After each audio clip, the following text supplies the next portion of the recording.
Hello, everyone. Welcome to the I Love You Man podcast, hosted by me and my brother, Seth Cavazos. What up, Seth? How you doing today, my brother? Pretty good, brother. Pretty good. Dude, we're really actually excited today because it's actually our first time doing a live interview. So I got Trenton here at my pad right now. Me and Seth usually do this podcast over like a Zoom type of setting. It's called Riverside FM. So we pretty much are always doing it on remote locations, always having our callers just call in and we just do a video conference call. But we're really excited to actually level up our production game today. We got Trenton Wells in the I Love You Man podcast studio today. What's up, man? Trenton, it's really good to have you here, bro. I'm really happy. So the first thing I really want to talk about, honestly, is just Trenton's move out here to Santa Barbara. So he didn't actually come all this way just to do the podcast. He's actually living here full time now. He moved out of his trailer in Fresno, which he was living there for, I want to say, 2 years, 3 years? 3 years, bro. 3 years in the trailer, guys, in the Central Valley. The summers get up to 110 degrees. I'm sure he probably didn't have air conditioning in there all the time. Low key, that was the only thing that stayed not broken. Thank God. Mashallah, brother. The air conditioning fucking ran till the last day. If he didn't have the air conditioning, it's possible that he wouldn't have survived those 3 years. On God, though. And the space heater. Yeah. So it's definitely a lot better vibes out here in Santa Barbara. So I'm really happy to have Trent out here. We're going to get Seth out here eventually. I know he's trying to move back, but Trent, he's already another crew member of the Santa Barbara vibe. I love it. I love him having him here. We got to go. I took him down to State Street, which is the major street here in Santa Barbara. He rode his scooter. I rode my skateboard. We just went out, had some seafood on the pier. I tried to just show him the Santa Barbara vibe as best as I could. The best I've known it since the last time I've been here. I've been here 5 years now, so I'm glad to have him out here. But Trent, what was the headspace behind the move, dude? Like, did you feel like you just needed something fresh, or what was it that got you out of the Central Valley and into Santa Barbara? Okay, so fucking obviously living in a trailer, you're gonna get like tired of staying in fucking a cardboard box all day, So obviously, sorry for cussing the first 10 minutes, but I really can't think about it. Don't even worry about it. But yeah, I just got tired. I was like done living in a trailer. I was done living in a trailer after like a year, you know what I mean? But I just like stuck to the music grind and just like stuck to I was working for Mike, but I mean, I didn't really like have a job. I didn't see why I would get a job in Fresno. It's like I was going to work a minimum wage job and then buy a house from working a minimum, like move out of the trailer like that. Like, no, so it was like no way for me to do it. So obviously I was just like saving my money, working for Mike. And then Tommy, fucking like a long childhood friend since like kindergarten, day one homie hits me up and he's like, yo, let me ask my apartment manager if you could just do an application to move in. I was like, fuck it. Okay, I'll do one. Then the next day he emails me back and he's like, yeah, move in the 19th. I was like, what the fuck? It was 2 days later. And it was like, I don't know. This all happened last week. And so like, I don't know. The headspace was, like I said, I was already fucking ready to move out of the trailer, but like jumping on it like that, like getting everything together. Like I had to get like an ESA from Mac and shit like that. Like, oh my God, it was a lot, to be honest, but it just felt like I had to like do, you know what I mean? Or else I was just going to miss the opportunity. So, but I'm fucking 10, like I would do it 10 times over again, like I'm so glad I'm down here. For the listeners out there, honestly, Santa Barbara is one of the toughest places to move in because you need a credit check. Usually you need to have a job already secured in the area. You need to have a cosigner. So the fact that Trenton was able to get... You don't need to have a cosigner. You don't always do, but most of the time you do. The places down here are crazy. Yeah, because of all the students. Yeah, because of all the students.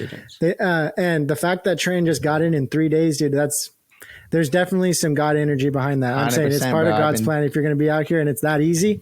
Because like I'm saying, it is hard to get a place out here in Santa Barbara. So the fact that Trenton was able to get in 3 days and it just all worked out well, I really think it's good energy that he's out here. And I think that if he just continues with that, it's going to be nothing but blessings ahead. So I'm really glad to have you out here, Trenton, genuinely. Fucking thank you, bro. I 100% agree. I've been praying, like, since I got here, I was like, I fucking have to chalk this up to a fucking blessing. Like, it was like the fucking apartment was cool. And then like the jobs and everything. And then fucking now it's like the girls and now it's like music and shit. It's just like, oh, dude, it's just like it's coming in a fucking abundance. You know what I mean? So yeah, dude, that's what they say. When the shit hits the fan, it hits it all at once. But I mean, the truth is also the opposite for the other end of it. True. So when good things start to happen, they start to pile on, man. You just got to live in the moment, count those blessings, dude, because honestly, it's a really good thing that you're out here. 100%, bro. I think it's going to be great energy.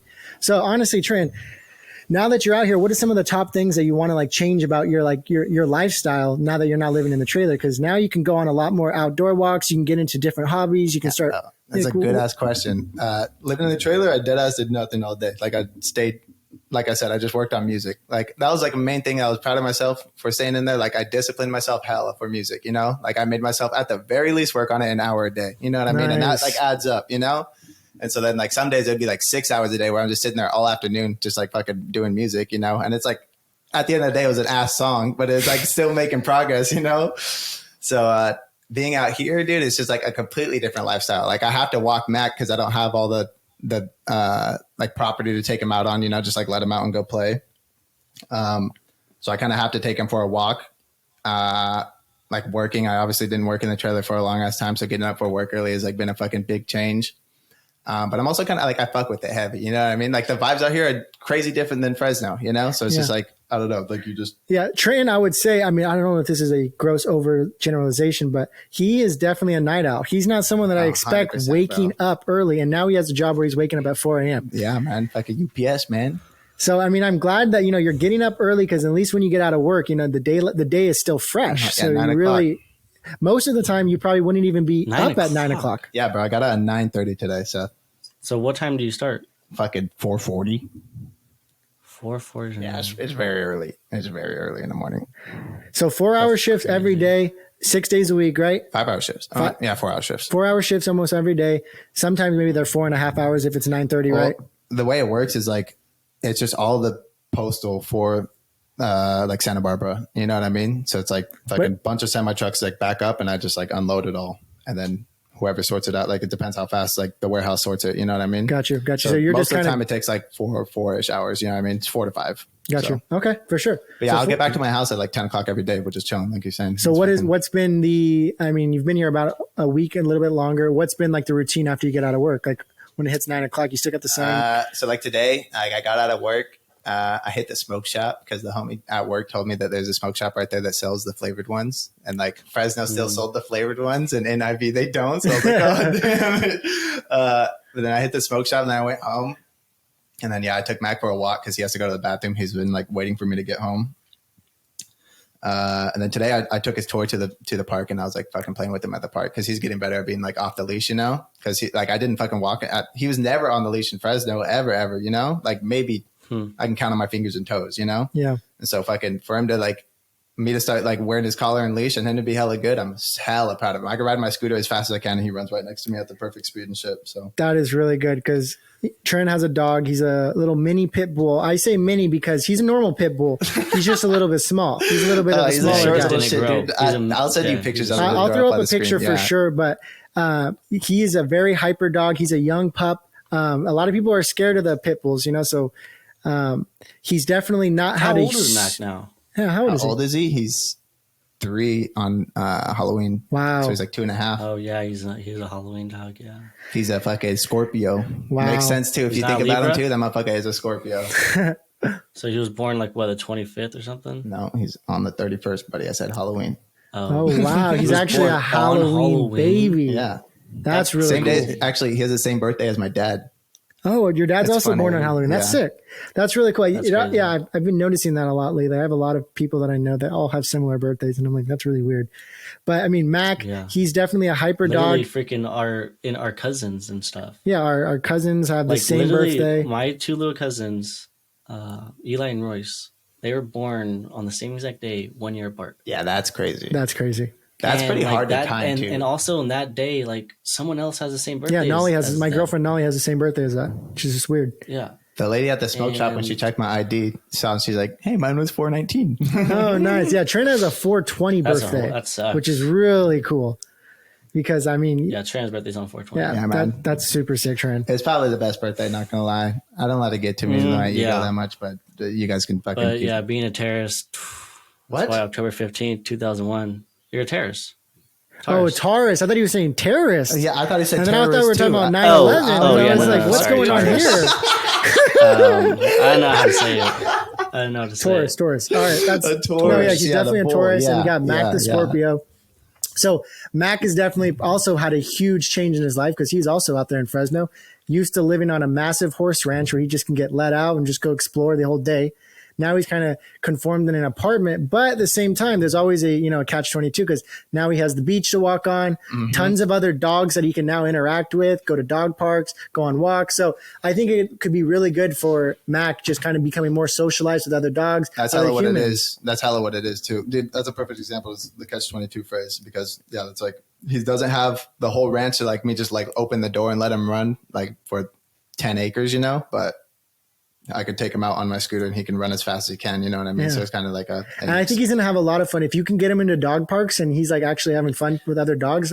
I know Trenton was a little concerned because, he said that Mac and pit bulls in general are just a little bit more aggressive when they play. There's no harm. It's no negativity. It's they can get really rough and it's fun for them.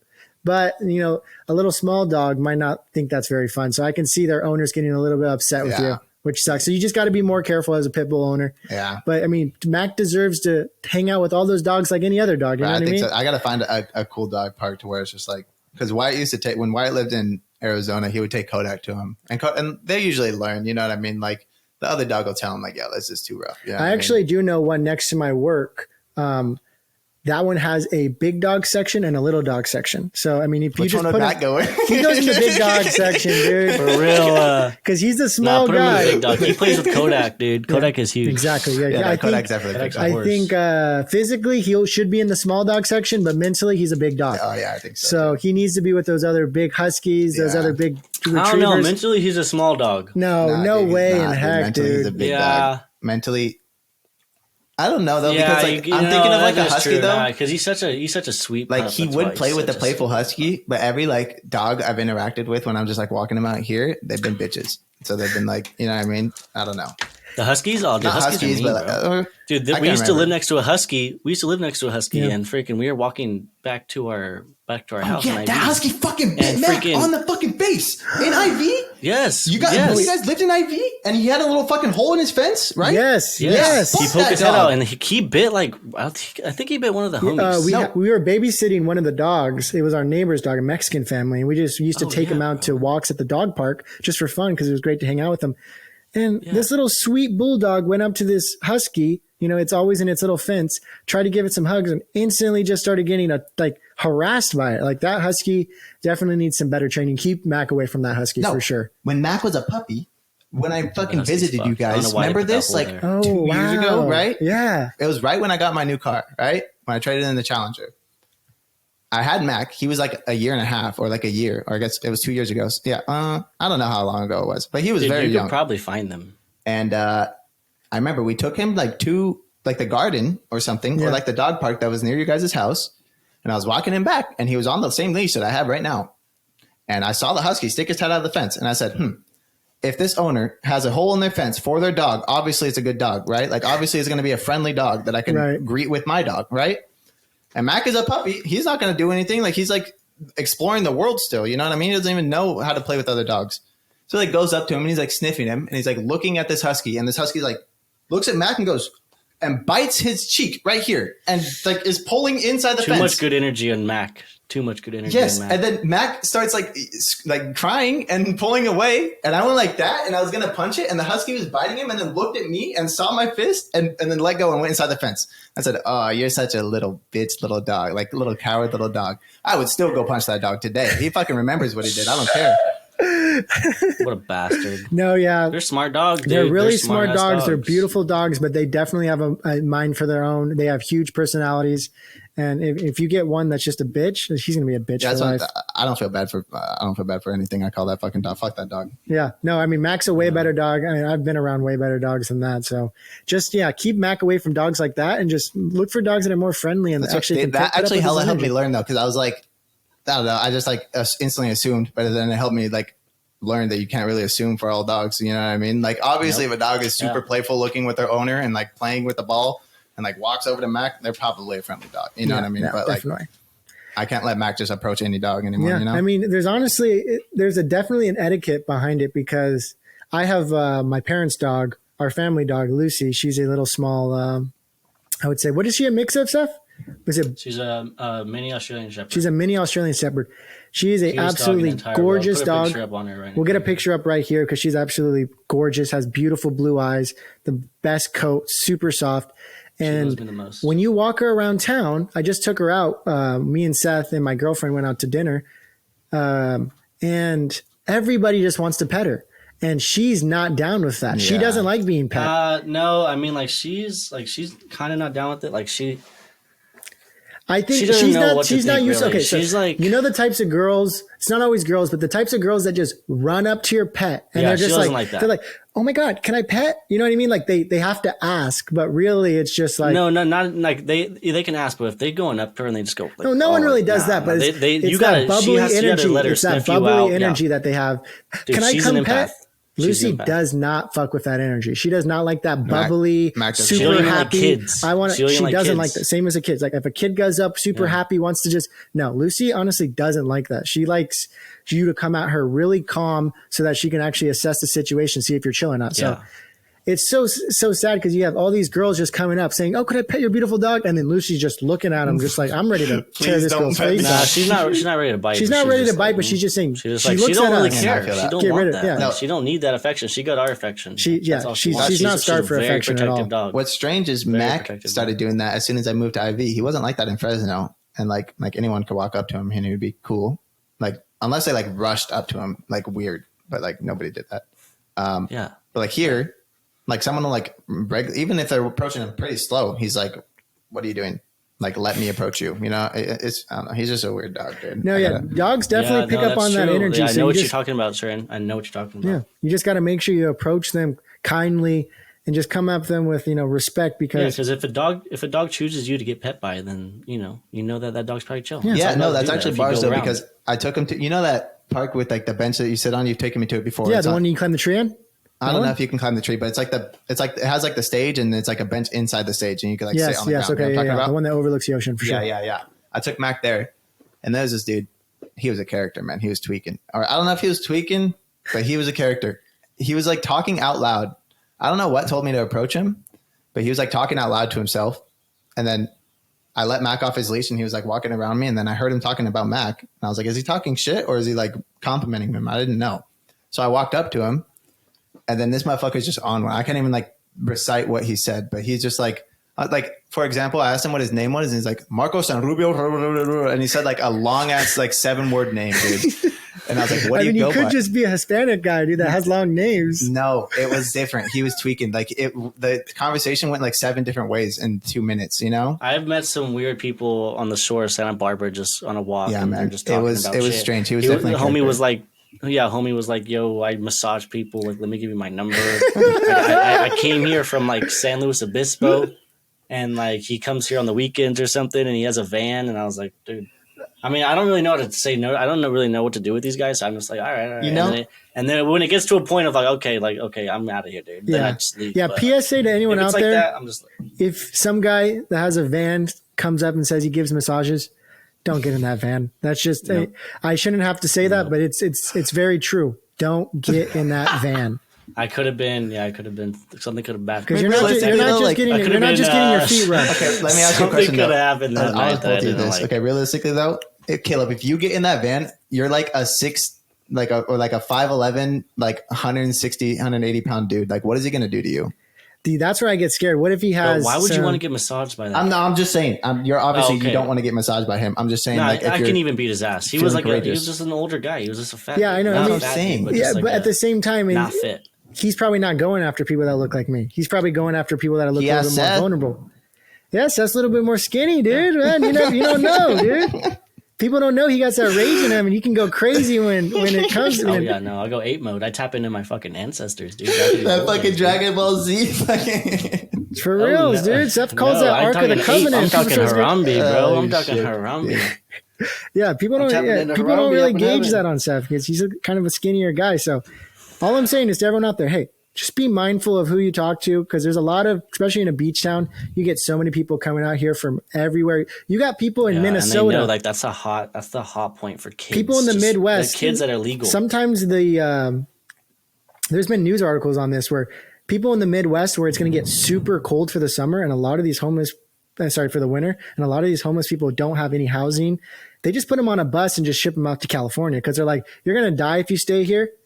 So we might as well get you out to Cali. It's not our problem. And at least you have good weather. So that's why you do got a lot of homeless types of people, or just kind of people that are on the edge, the fringes of society you see in coastal towns, because, it's just nice weather that they can just chill on, not have to work and not be bothered. So just be careful of who you're seeing on the beach, on the sidewalk. Just make sure you're protecting yourself at all times. That's all I got to say. I want to say too, that's not just in Santa Barbara, but that's everywhere. If you go to like Venice Beach and Newport, it's coastal places. I'm saying it's all down California, bro. Like you'll find that fucking everywhere. Yeah, you'll find it in Portland. You'll find it in Seattle. It's any place that can sustain people during the summer months, where it's not going to be like super hot, when during the winter months it's not going to be super cold, that you actually can just allow people just to live off the land. And that's kind of like what California can give you. It's like, you're not going to have to worry really about being super cold and super hot when you're living out in a coastal city.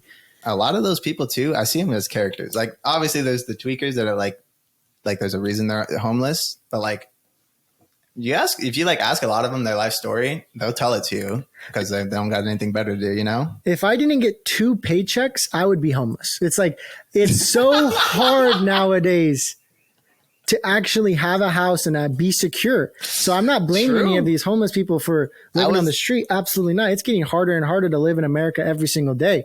True. And I'm serious about it. If I didn't get 2 paychecks, I don't have anything to my name. That's such a fucking funny way to put it. No, but it's really real. It's like, I'm not judging these people. A lot of them have mental health issues. Some of them are on substance abuses, but a lot of the problems is just people down on their luck, especially after 100%. COVID. Dude. You have so many people that just can't get their footings, can't get that job secured, and can't get that apartment secured. So it's like, they're put out on the street and it's not their fault at all. But at the same time, they definitely need some type of help. Not the type of help is just what I guess the policy of California is just let them do their thing, living on the streets. It's like, no, we need to actually get some money raised for these people. Yeah, they only want to help the freaking people that are on drugs. Yeah, I mean, they want to help the people that are on drugs, but I mean, not even in a way that actually does help them. They don't ever get them rehabilitation or anything like that. They just want to pretty much just make sure that they're using clean needles, or making sure that they're, not passing around fentanyl and stuff like that. So a lot of the drug policies towards homeless is just really keeping the hard drugs out of their hands and making sure they're not spreading it to anyone else. But really, they need a comprehensive program to really target on. Like, we need to really figure out what we're going to do. That's what I was going to say. I mean, I obviously have depending how fucking good music and shit does, or like just my plan goes. But like, if I have like disposable money, you know what I mean? Like, obviously you need like hundreds of thousands to millions to do like what I'm going to explain. But imagine like you know how they have like the portable homes that like fold out? Yeah. Like the fucking shipping containers that they like build out and shit too. You know what I mean? There's so much like little shit that you can do. You can do like half the size of a shipping container, and all the space that like Skid Row is in LA. You know what I mean? Like all of that be like, instead of a tent right there, or like a big cardboard box that people build out, just put one of those things there. You know what I mean? Obviously there needs to be a millionaire that fucking pays for it, but like all the rich ass millionaires right now don't give a fuck about homeless people in California. So they're not going to do it, but someone's going to need to. Like I said, if I have disposable money, if I have $10 million to throw away or fucking burn, I'd rather do that. I think like you're saying, the core foundation of it is if they just had like something, you know what I mean? Like right now something they have going for them. Literally nothing, like they can't get lower than that. Like I've been pretty low. I've stayed in the trailer for 3 years, and I still realized that there was like fucking, I could not have the roof over my head. You could go lower than that. I could not have the AC and shit. And so yeah, like I think just like the core basis of like having them care about like the roof over their head, or like having a place to sleep, or like a place to put their shit, like little stuff like that actually matters in terms of like how a human's going to like continue their life, Mm-hmm. like, but like I said, we're getting a little tinfoil hat here when we get into like millionaires not. I don't even think it's tinfoil hats. I think it's common knowledge nowadays, and especially, post COVID, is that nobody's going to go and help these homeless people. It really is going to come down to the private citizens that really have the grassroots movements to actually help these people. I really hope somebody, on either side during this next election cycle talks about some type of plan to come up with, because we do need big change in this country, and it's just not acceptable to just have these people living on the streets. I just remembered why that was such a good idea. I knew it was a good idea, but I let it cook more in my head, and I had it written down in my notes. I just didn't remember. The way I would like fund that company though is just put like ads on the outside of those houses. So like if they're on the side of the street right there, right, they wouldn't take up more room than a car. They would just be like a place for like a twin size bed, a bathroom, and a sink, you know, for them to like wash themselves, you know, or like whatever. I can also see like people sponsoring individual. That's what I'm saying. Imagine like HelloFresh, like sponsoring 100,000 of them. You know what I mean? So then I spread 100,000 across LA, you know, and then it's like, oh, I just get like that's like however much of a sponsor from HelloFresh, but I just ask more sponsors. I'm sure there's thousands of companies that would do that. You know, there's just not like I said, there's not a millionaire investing the foundation of it to like build these housings, you know, or these like little things that put them in. No, yeah, I totally get that. And I definitely think the sponsorship would work. I mean, people adopt animals in Africa all the time. And it's just like not really adopting an animal. Like you'll adopt a zebra for, you know, $20 a month. And every day they'll say, hey, we fed your zebra today and all this stuff. But like we could get something going like that for, you know, helping like human beings. Yeah, exactly. That's that too. Yeah. You just ask society for funds too. And I'm sure there's thousands of people in California. We want to help out, you know, the puppy dogs. We want to help out the kittens. We want to help out all the animals that are endangered. I didn't even think about that. But really, we could be putting our attention to a lot of other things too. So I think there's always room for that. But, you know, kind of getting off this topic, definitely just want to end it by saying, if you can do anything just to spread a little bit of love to people, I mean, it goes so much for, 100%. Especially when you're helping out homeless people, getting them an extra sandwich when you go to In-N-Out, getting them some groceries when you see them on the street. These are just things or just that you talking to them, bro. I swear to God, that's what I do. Like just taking time out of your day to talk to the homeless person. A lot of people don't, you know what I mean? Sometimes it's a little awkward. Sometimes you get, you know, you're kind of like, oh man, I'm a little cringed out. But you know, that energy that you're putting in, if it's actually coming from a good place, it's actually going to be felt and it's going to be multiplied in the universe. So just don't, especially as we get into the future, people are saying, you know, homeless people are getting more violent. They're getting more crazy. It's just, don't let all these judgments affect the way that you interface with the world.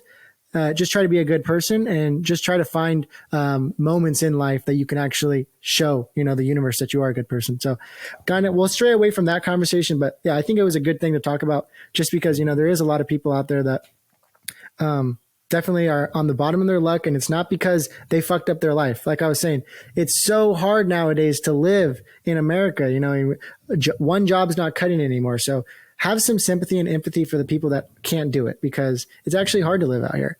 And we have privileged backgrounds, just having a loving family that we come from. Think about not having that.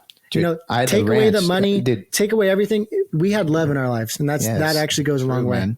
True. Yeah, actually, bars.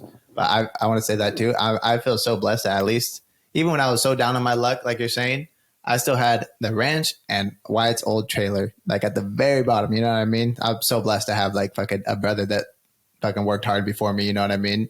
To be able to like, here, like, I don't need this anymore. You can fucking use it for the time being.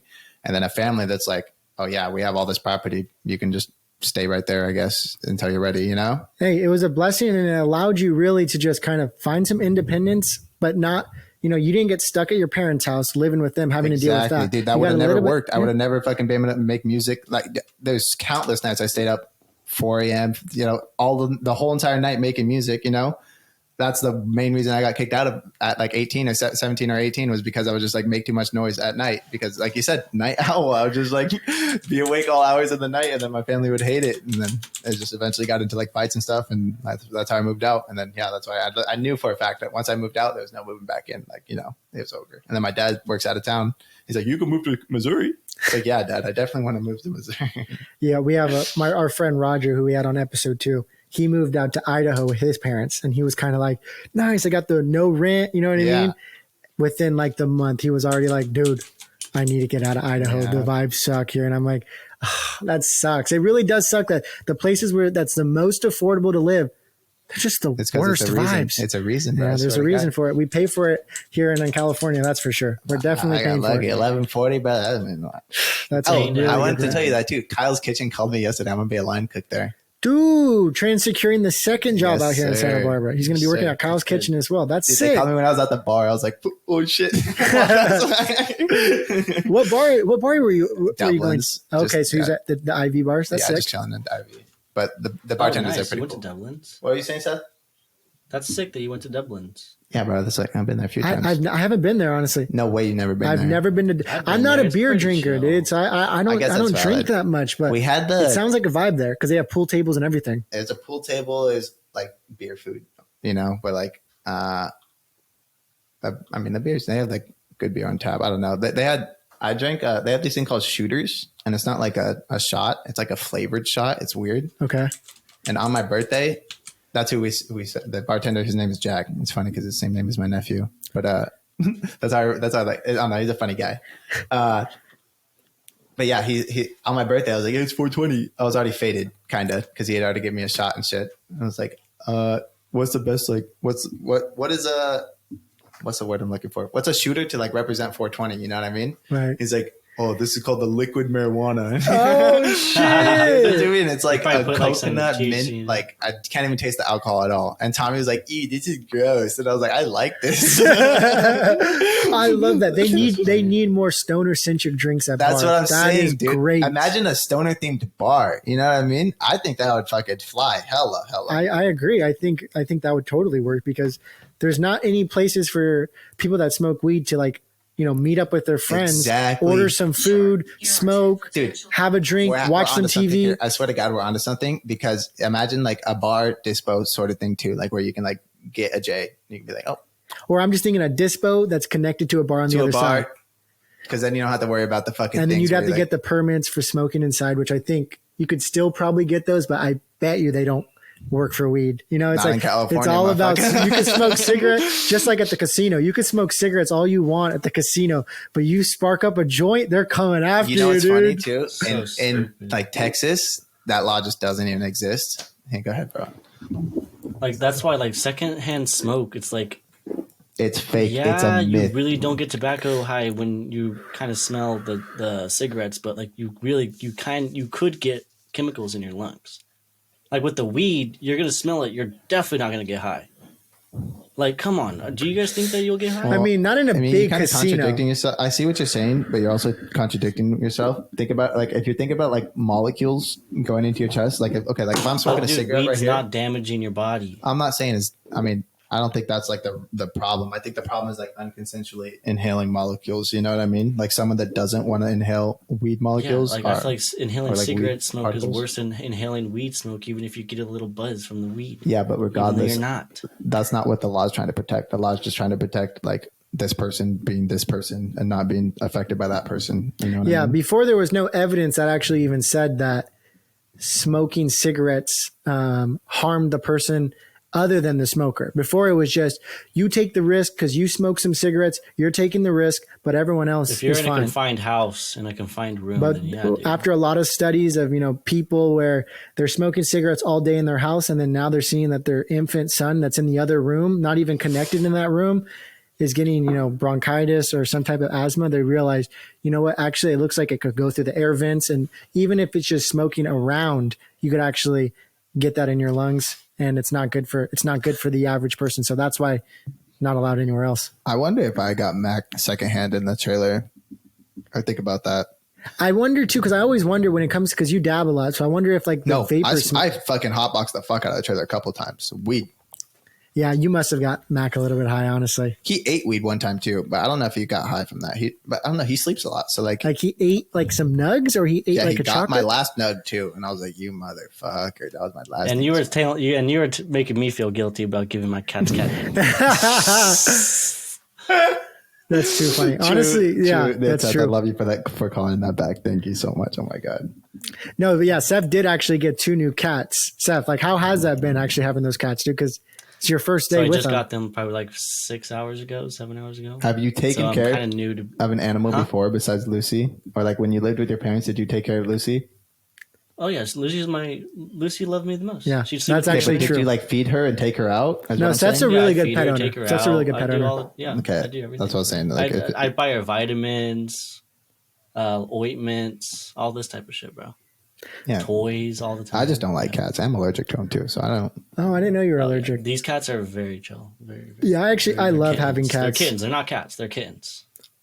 They're the cutest things in the Dude, world. we'll definitely put up a picture so that we can see what they look like. But I mean, I think that's gonna be really cool for you to have the most brother beautiful cats. cats that I've ever seen. I love them. I'm still trying to figure out a name. They're 2 boys, brothers. So I'm thinking yin and yang because on the way over here, I mean, I already told you guys, but I'm just gonna say it for the podcast. One of the cats was just crying underneath the seat, and I was just feeling so bad. My heart was like just sunk. Oh my god! And the other cat was just like sitting on my shoulder, kind of chilling. But like he would kind of cry like every once in a while. He wouldn't cry, but he'd hear his sister crying because she was like really crying, and like he'd go like. Argh! Wait, it's a brother and sister, or is it brother and brother? No, brother. Okay. I still get him confused because she's true. Yeah, I had to cut Max balls off, but I feel bad. I mean, I don't know if I should or not. I don't know what. No, you should. They will run away. You're gonna have to do it, unfortunately, but it actually helps boy cats a lot calm down. Yeah. Yeah, and I think I need to do it ASAP because I think they're 2 months.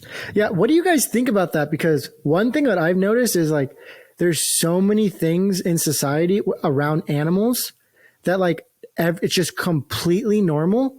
But then when I get like super baked, I just start feeling really bad. Like the fact that like people cut off the tails of their dog, or the fact that they'll like get the ears of their dog and they'll put it up a certain way. That's what Marcos and Rubio. Listen, Caleb, I'm gonna tell you something that's gonna calm me down a lot. I'm gonna tell you guys both something. They used to actually do that to border collies to look, because back in the day, Australian Shepherd, like what Lucy is, it's in her genes. She's a mini. They fucking breeded her that way. But the original Australian Shepherd, they actually would herd, and they'd get their tail stepped on, and like that would hurt way more than just getting your shit cut off, and you don't have to worry about your tail being cut off because they'd be right next to cows, they'd be right next to bulls, this fucking shit. And so they'd get their tails stepped on sometimes, and that probably hurt like a bitch. I've heard that similar thing. So the owners knew it was for them, and I hope that we came to an agreement spiritually. With a spiritual agreement with the dog. Hey, you don't know this, but I'm gonna cut off this tail, and you're gonna like it. I'm gonna tell you something right now, and that's because they love doing that, bro. Okay. They really do. They really do love hurting sheep. Let me ask you this, Seth. Okay, if that was the first spiritual deal between humans and dogs, like being able to cut off, like nip their tails or whatever, right? That's not, because we just horribly inbred them, like disgustingly. Okay. All the way anyways. To a Chihuahua. Okay. Well, let me get to my question. My question is, for dogs like Mac, right? Like I had the choice to fucking crop his ears when he was a puppy, right? And like I could have if I wanted to. I didn't, obviously, because he has big ass floppy ears. But I love pit bulls are like notorious, or like bulldogs too, are notorious for getting ear infections, and they crop their ears to prevent ear infections. So there's always some type of scientific. That's what I like, because those are the things that I know now. I'm so stupid. I don't know shit. Well, so the fact that there's actually, don't worry. I think this is just something that we do for the aesthetics, which I'm not going to say there's probably things out there that are purely for aesthetics. No, I definitely have thought that. If I would have cropped Mac's ears, he would be cute as fuck.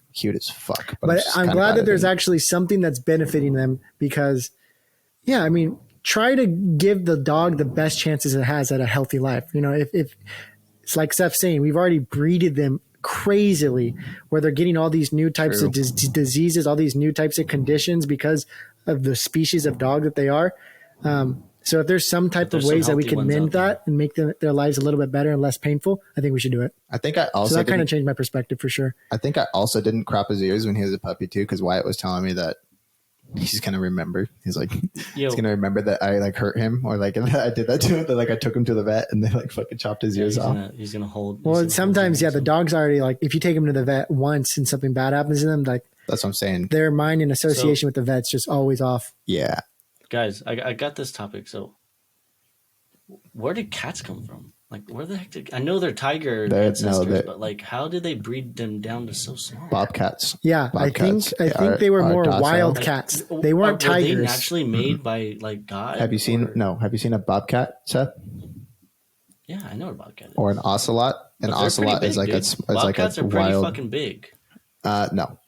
They're not. They like a bobcat could be the size of like a regular cat. Yeah, there was wild cats before, and we pretty much just domesticated them. It's not like a tiger that got turned into a cat. Yeah, it's crazy that there was just an animal cat, and like they just.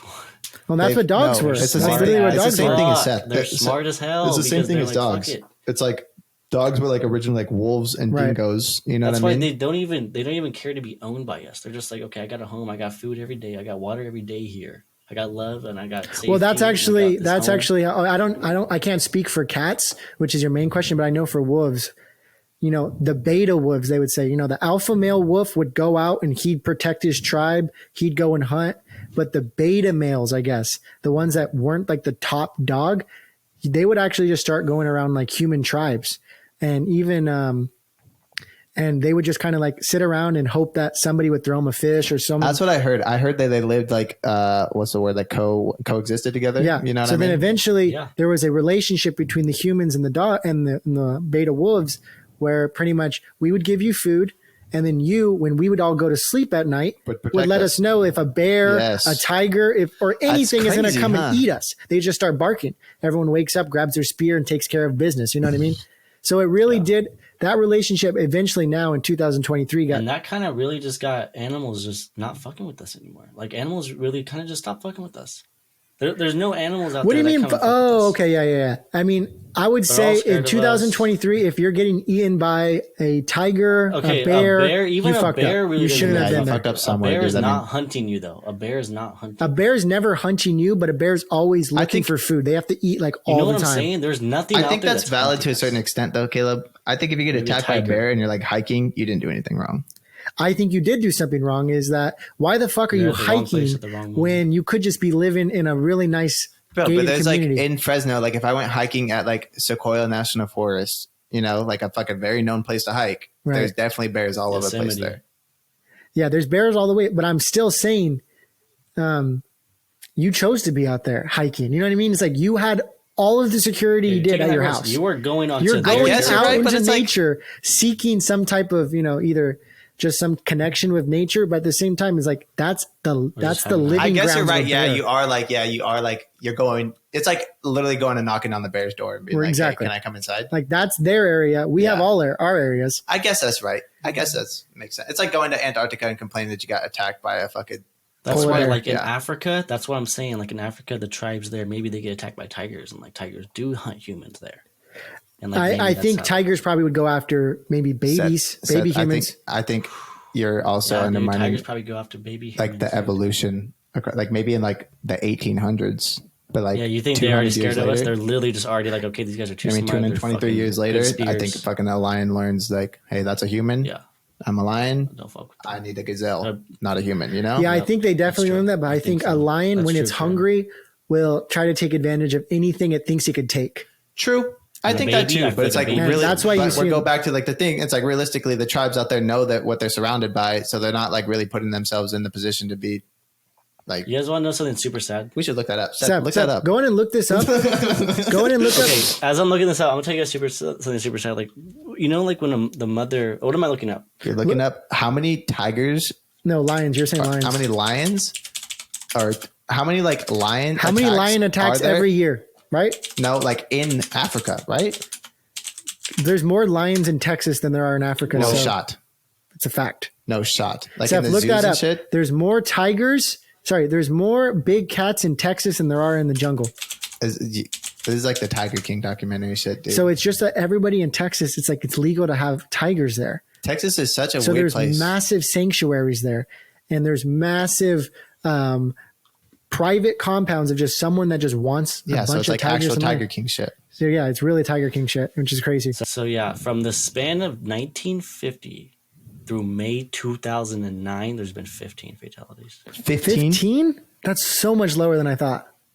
I knew it was going to be low, but not Dude, I feel like we're overestimating it because I bet you lions are super endangered, and there's probably like not even a lot left.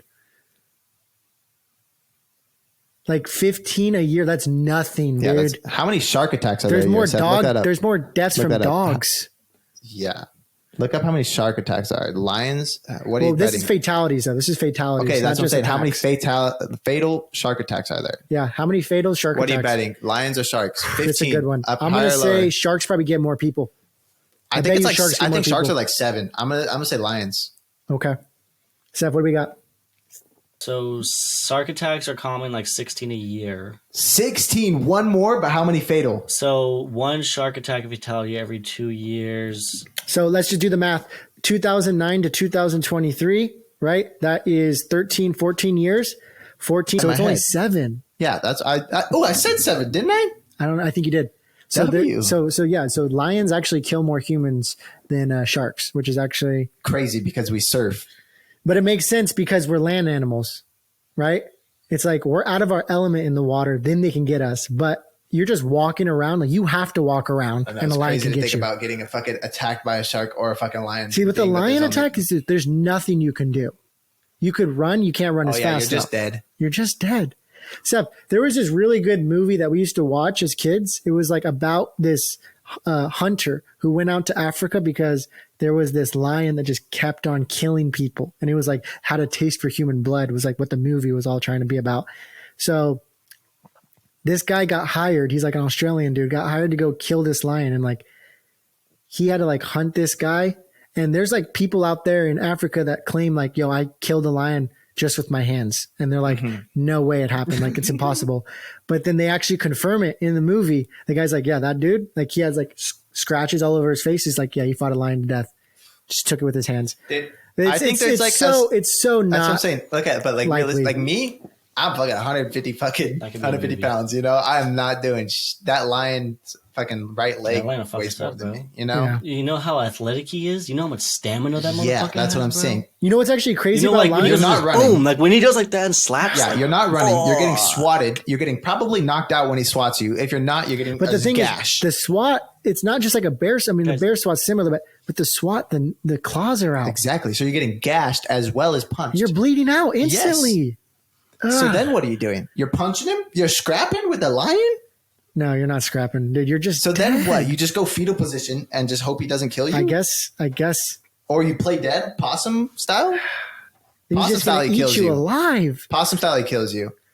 Fetal position, it might be your best bet. Can you actually just look up what is the protocol so we can tell the listeners if this ever happens what to do if a lion's going to attack you? What to do during a lion attack? For reals. Because that's scary. There's nothing you can do. Shark, everyone, it's like a wide known thing to fucking shove your thumb in their eye. That's like a very known thing, you know? Yeah, punch them in the nose as well, too. That too, yeah, I forgot to say that. Yeah, but fucking, I know like the thumb eye thing is like very fucking shark. I mean, think about it. If somebody, if I got a gorilla in the eye, like that's probably going to do something.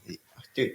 But it's like, how are you going to catch a cat out like that? Cat's going to die. Seth got it up. Seth, what's it saying, dude? It says that if you find yourself in a fight against a lion, things have probably already gone pretty bad. You're probably lost in the open plains of Africa alone at night.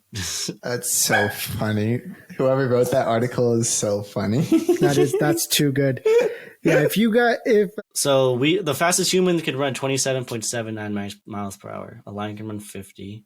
Pretty fast. I mean, you're not going to outrun it. That's for damn sure. It says if many animal attacks and devices make yourself look bigger. Okay. And that's advices in the lion attack as well. So you just remember, lions regularly take and eat zebras, giraffes, elephants, and buffaloes. Elephants? All animals larger than us. So they're all animals larger than us. We're a little snack. We're a little Doritos. We're a little, just a little Taco Bell. I wish I had some better advice out there for all the listeners. It is like eating Taco Bell if they eat a human because we're got so much chemicals in us. If any listener has ever gets into a fight with a fucking lion, they're fucked. It is what it is, man. Fucking honestly, just pray that you get into heaven. That's all I say. I'll tell you this. Not a fight, but I mean, not just an encounter. But if you ever get into a situation where a lion is mad at you, then you're fucked. Yeah. What'd you do to get the lion mad at you? That's what I'm saying. Exactly. That's your fault. You can encounter a lion. People go and that's they what I'm see saying. lions If it's in 2023, if you're getting killed by a lion, it's your fault. Valid. It's you had to get in a Jeep and you had to fly to Africa. Probably get in a Jeep to go do some African safari tour. And why are you in 500 meters of a lion? Exactly. Because you want a picture? No, dude. No, the lions come and they jump on the Jeep and shit. They chill. Like some lions are just chilling. I'm not with that. But if you're getting out of the car. Are you with that? that? Wild lion go in the Jeep? No. Wild lion that has seen this Jeep every day. It's cool lion.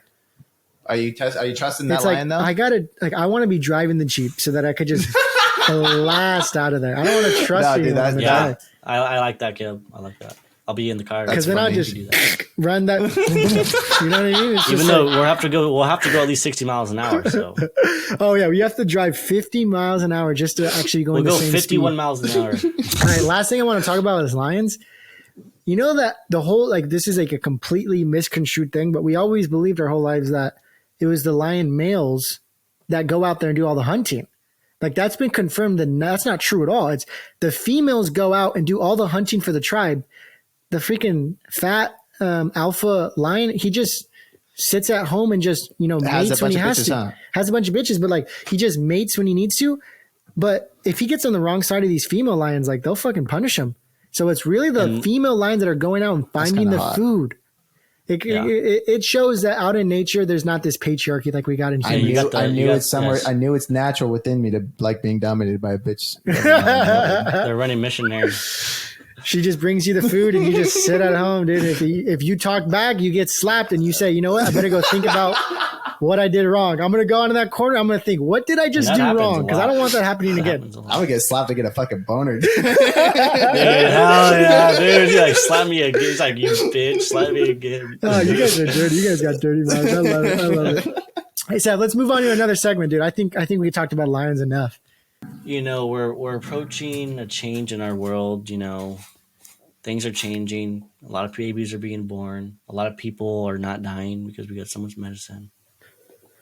But I feel like something's going to take us out pretty soon, and it's just meant to be. We got too much people out here thriving, and so we got to have a balance out here. So, Trenton, during a zombie apocalypse, I love that intro of the segment. This is stupid. You will choose 5 things you would choose for a zombie apocalypse. Okay. Let me phrase that a little bit differently.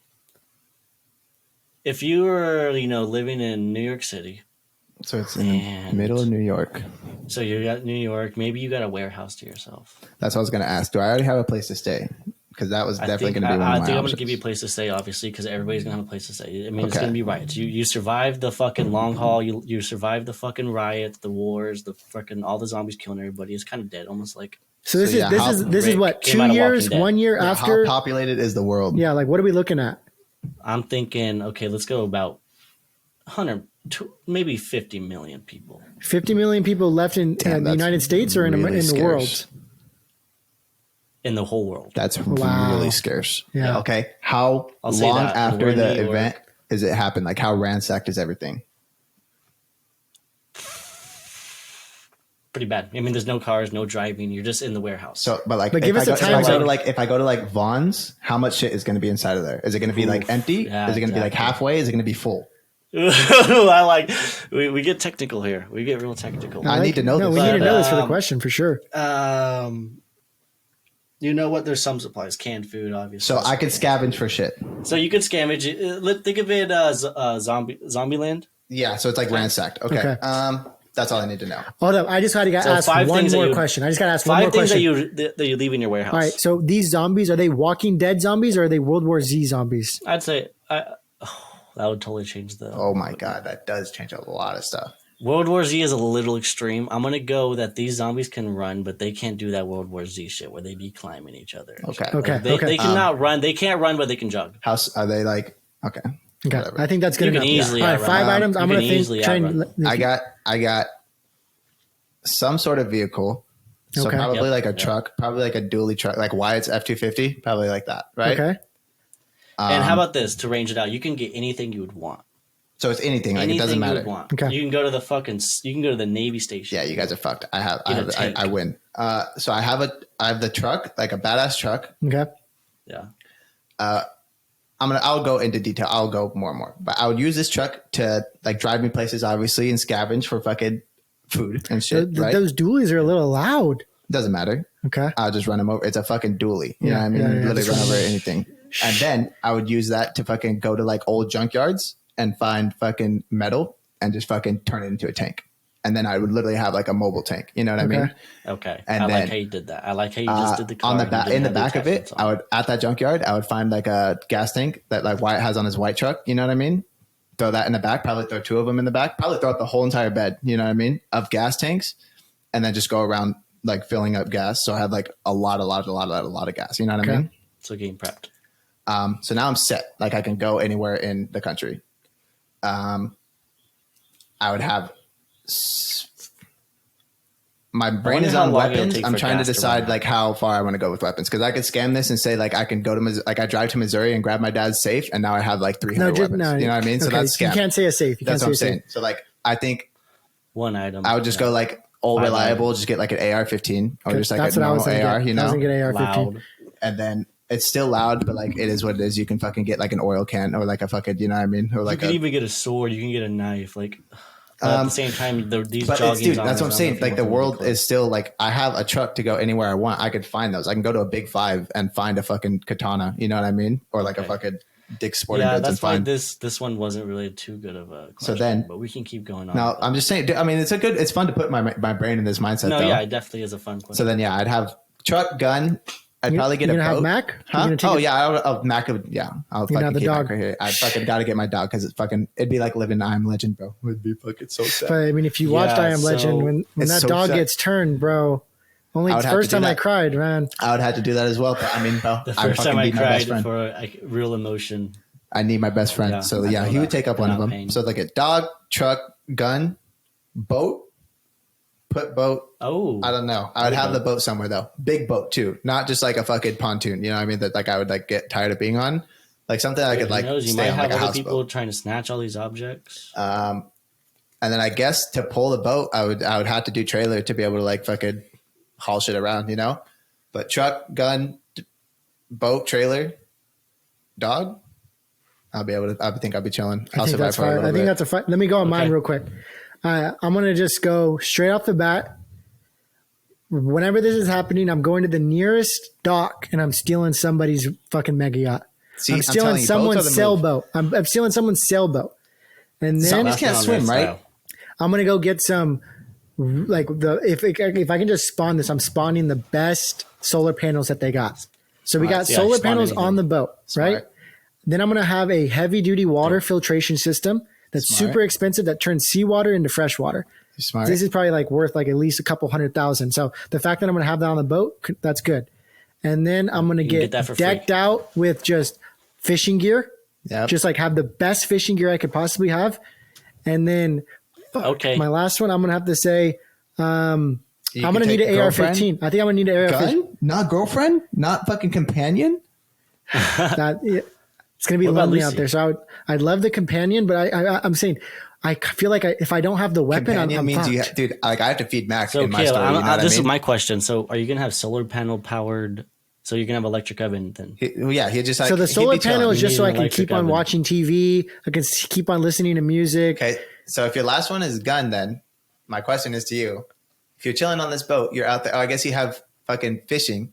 But you get tired of fish, bro. You're just going to live. What I'm scared of is just another big boat with like 5 dudes on it being like, yo, let's get this fool and let's raid him. That's why I need the AR. That's why I need the AR. But fuck, what about a straight up rocket launcher? Fuck the AR. Because think about it. I have to take down 5 bodies versus I blow up their whole ship and like fucking Sea of Thieves style, huh? Sink the ship and then just dip. Leave. Let them drown out. Come back, pick up all their shit. I think you survive for longer than I think we survive like for close to the same amount of time. You might survive longer than me. I think I survive harder though. You know what I mean? Like I'm like actual like DayZ style out there. I don't think I survive. So I think I have to boil my water. First week happens for me, right? I'm catching all this fish. And dude, you can be hitting crazy waves, tsunamis. Yeah, you really could. Yeah, I would probably stay. Disease is happening. The world. That's what I'm saying. But like mega yacht, I'm like really no thinking, trailer. You can't pull your shit somewhere. Like say shit gets crazy for me. I just find a fucking lake in the middle of nowhere and go put my shit on that. Yeah, you know, that's true. That's actually smart. The lake is smart. See, I fucked myself by getting stuck in the ocean. Yes, but I would say I'd probably honestly just end up killing myself because. Same, bro. Probably. Because first off, a life where I just have to eat. I know that. First off, like a life where I just have to eat seafood all by myself. Exactly. I hate seafood, to be honest. So it's like I'd get tired so quick, and I would just. I'm not getting eaten better alive. Living my story, and I would probably do better living yours. Not gonna lie, because if I had like any game, like if it's a fucking super big mega yacht, if they had like a PS5 on that shit, you know, I'd probably be chilling for a while, you know. No, yeah. Solar panels. I have and shit. a lot of single player games on my PS5 right now too.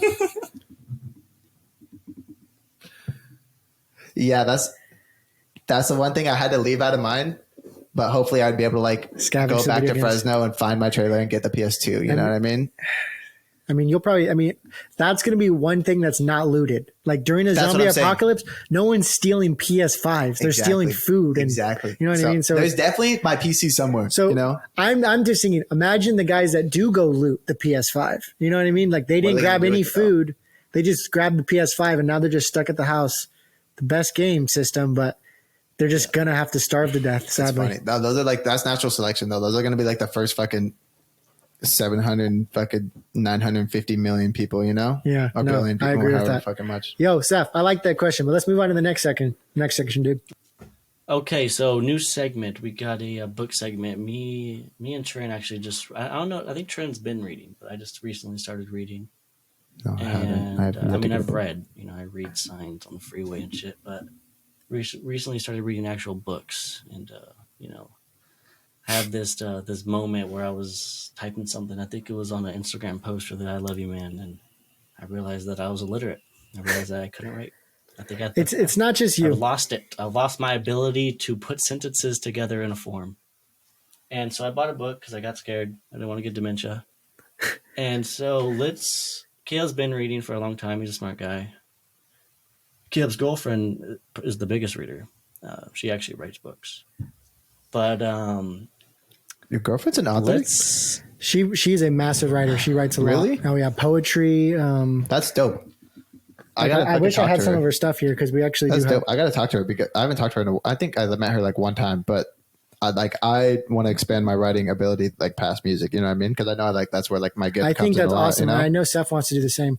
Well, let me just go in and Seth. I love the segment because you know what I've actually been seeing a lot is that recently this Gen Z they read some of the they don't read books a lot, and sadly they actually have some of the worst spelling out of all the generations. So.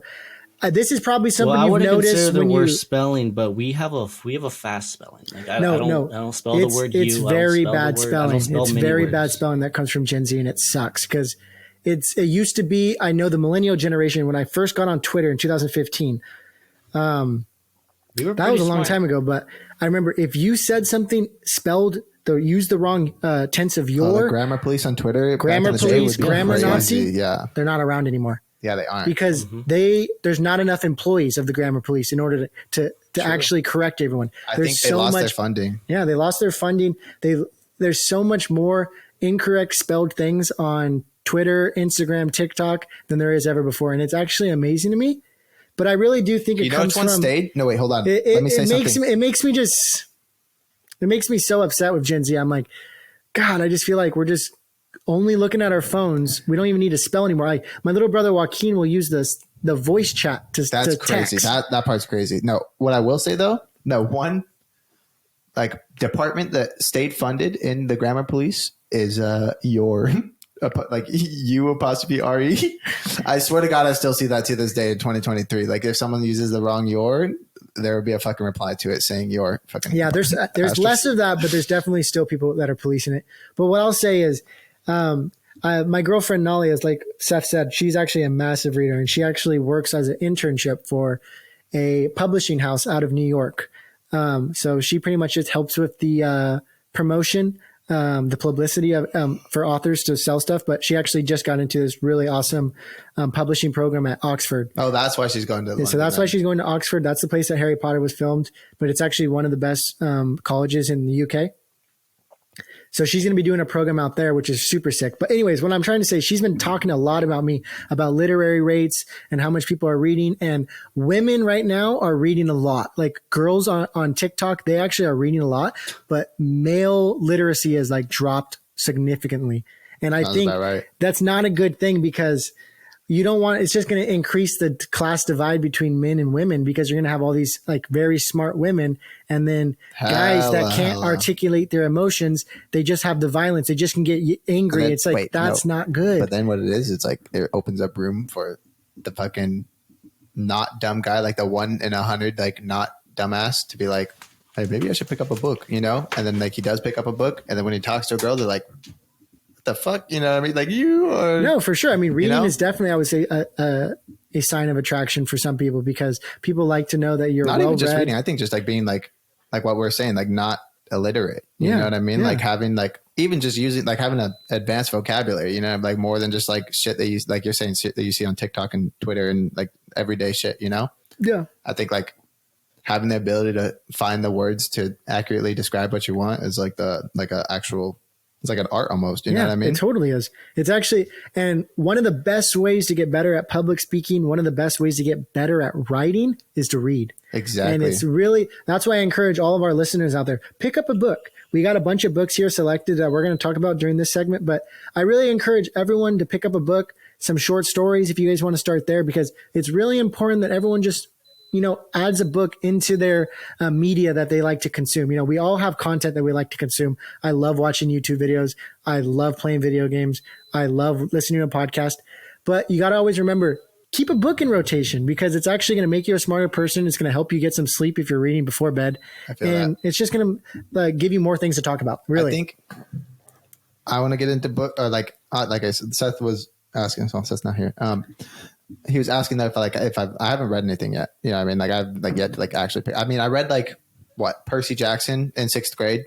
And those are then great books. Those are really good fucking books. I have the entire collection here. I'd probably reread them now at this point too, like having like an adult outlook on life and like being able to reach it. But anyways, I think the main thing that draws me to them is just like stories. Like I like a lot, like fiction books are like super draw me in, but I'm sure there's like some nonfiction like stories that I could like super grasp like through a whole entire fucking 300-page book, Yeah.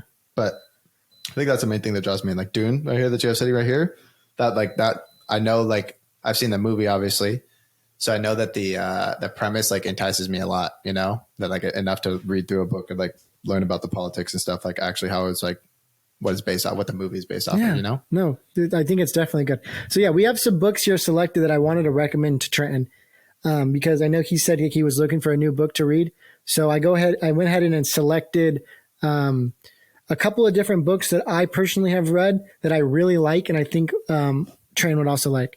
So a lot of the thing we were talking about, male literacy going down, we just got to find the right books for guys that are going to be into, because I remember when I came to college, I tried to like switch up my reading. I used to read a lot of fantasy sci-fi, and then I tried to read like these intellectual books about politics and stuff. And I just remember being so bored, I stopped reading. And like a year went by and I wasn't reading at all. And I was realizing it's because I put myself in a box. I was like, okay, I'm going to read all these types of books because I want to be this type of person. But really, I wasn't reading anything. So I just became a dumber person rather than if I just kept on reading the books that I like.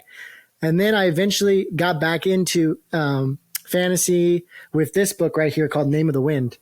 And this is a really crazy book because it's really intimidating how big it looks, right? No, it looks dope though. But it's such a great fantasy story. So it follows this one guy named Quoth, and he is this traveling musician. So he's part of kind of like an old like Shakespearean troupe where they go around city to city and they do plays for people. So they rely on people paying tickets when they come to town to buy them stuff. And they also rely on rich people sponsoring their way into a town so that they can perform these plays. Something ends up happening. He gets in contact with one of like the surviving, like one of the last surviving demons that walked the earth. And what the fuck, really? Yes. And it ends up sadly just completely massacring his entire group. Really? He went from living this great life where he would just travel around with his mom and his dad and all of their troop companions and just have a great time. And then one day he just gets completely killed and they just all get killed. And he's just left as an orphan in the woods. He eventually realizes, I need to make a better life for myself. So he goes to the city. He becomes homeless. He has to like steal stuff in order to like just to survive. What I like about the book is that it shows money in a way that you don't see. And a lot of Harry Potter, for example, right? In the first opening 30 minutes of the movie, they say, "Oh, Harry, welcome to Gringotts. Let me open up your vault. Oh, Harry, you didn't realize you're a multimillionaire."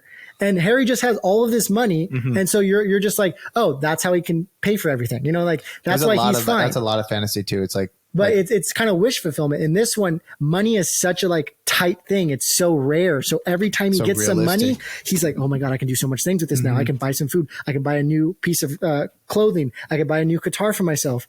So it's like, it really makes you like, especially me just being like growing up poor, made me just feel like, oh wow, this actually is connecting with me because I know how it is to just be penny pinching. So he ends up trying to raise enough money so that he can go to school. And at this school is where they teach magic. and he ends up learning all these different types of magic, and he ends up becoming just like everybody just like is in love with him because he's like, man, this guy Quoth, he's so like he's such a great musician, but he's also such a great magician, and he ends up traveling around the world performing his music as well as performing his magical duties, and he just becomes this dope guy that ends up doing all these crazy adventures. So that's one of my first recommendations for you is just to take this book and just read it. I can't give you this one, unfortunately, because this one's signed by the author. I got it. I'll put it on the Amazon list. But you got to put it on your Amazon list. I really do like Name of the Wind. And I think any fantasy lover out there, if you haven't read Name of the Wind, 10 out of 10 recommendation. Please read it. Comment on the YouTube channel what you thought about it because it's a really good book and I think anyone's going to like it. But for somebody that's just looking for a starter book or something, that's why I think Trenton should take this one, this Ted Chiang book. He has some really great books. I'll put his two main at the top. He has this one called Story of Your Life and Others. And then he also has this new book called Exhalation, I think.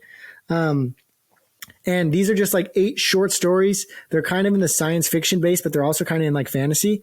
He has one about like this robot that's like kind of in this like universe where like it starts to realize that actually it's like going to be dying slowly and slowly because it's like its computerware is like getting like less and less.